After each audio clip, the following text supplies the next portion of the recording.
সন্ত্রাসী হামলা, নির্বিকার বিচারপতি ও আইনের ধারকবাহকেরা। Asadpur supreme court. হায়নাদের হিংস্র খাবার এবার রক্তাক্ত হল মানুষের আশা ভরসার শেষ আশ্রয়স্থল বিচার বিভাগ। অব্যাহত মানবাধিকার লঙ্ঘন, গণতন্ত্রকে শিকলবন্দি পর এবার কলঙ্কিত করা হল বিচার বিভাগকে। নির্লজ্জ দলীয়করণ, টাকার বিনিময়ে রায় পক্ষে নেয়া এবং আদালত প্রাঙ্গণ থেকে সাক্ষী প্রভৃতি নানা উপকরণের পরও ক্ষান্ত হয়নি হায়নারা। এবার সরাসরি আক্রমণে ক্ষত বিক্ষত হল সুপ্রিম কোর্ট।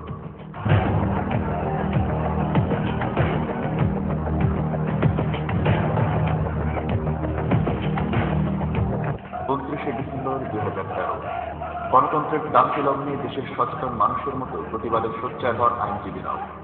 নিজেদের প্রাণবনে জড়ো হয়ে শান্তিপূর্ণভাবে প্রতিবাদ জানাচ্ছিলেন তারা, কিন্তু সন্ত্রাস আর নাশকতায় যাদের রাজনীতির একমাত্র হাতিয়ার, শান্তিপূর্ণ কোনো কর্মসূচি তাদের সহ্য হয় না। তাই তো লাঠি, স্ট্যাম্প আর পেট্রোল বোমা নিয়ে আইনজীবীদের ওপর সরাসরি আক্রমণ করল আওয়ামী লীগ ও তাদের হালুয়ারদের ভাগিদাররা। দিন দুপুরে অসংখ্য গণমাধ্যমের সামনে সুপ্রিম কোর্টের প্রধান ফটক খুলে ভিতরে প্রবেশ করে পাশবিক উন্মত্ততায় মেতে ওঠে হাসিনা এবং মেননের যোগ্য সেনারা। হাতে হাতুড়ি, কাঁপতে খচিত লাল পতাকা, আঘাতে আঘাতে জর্জরিত হন আইনজীবীরা। পেট্রোল ঢেলে জ্বালিয়ে দেওয়া হয় আইনজীবীর মোটরসাইকেল। তাদের হিংস্র থাবা থেকে রক্ষা পাননি সাংবাদিকেরাও। আর নারী আইনজীবীদের শ্লীলতার হারির দৃশ্য দেখে গোটা জাতি বাকরুদ্ধ। গতকাল তারা ঢুকে পড়েছিল, আজকে তাদেরকে ঢুকতে দেবে না আওয়ামী লীগের কর্মীদের? আমরা তো গতকাল কাউকে ঢুকতে দেয়নি, তা স্বতঃস্ফূর্ত জনতা মিছিল করে ঢুকলে সেক্ষেত্রে পুলিশের কিছু করার সুযোগ ছিল না। এই যেন আরেক 28 অক্টোবর, কলকাঠি নাড়ছেন সেই একই ব্যক্তিরা।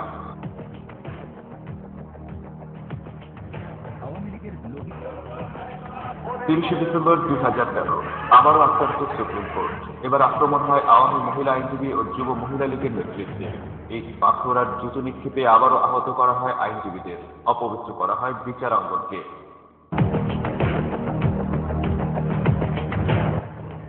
আপনাদের গণতন্ত্রের অভিযাত্রায় অংশগ্রহণ করতে চাইলে তাদের বাধা দেয় পুলিশ, অথচ সশস্ত্র অবস্থায় ভিতরে থেকে জঙ্গি আক্রমণে সরাসরি সহযোগিতা করে তারা।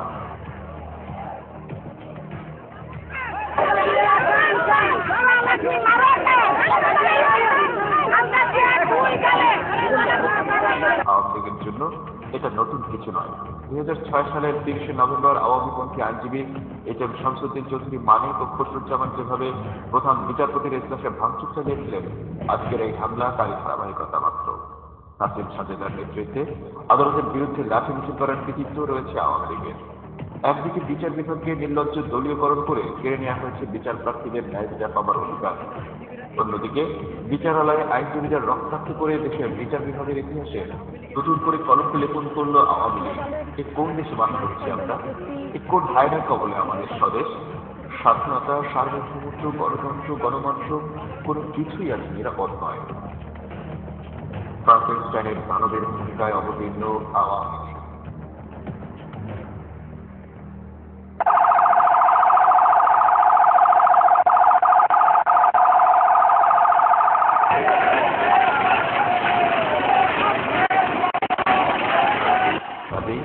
নিজেদের বেঁচে থাকার তাগিদেই রুখে দিতে হবে এই দানবকে।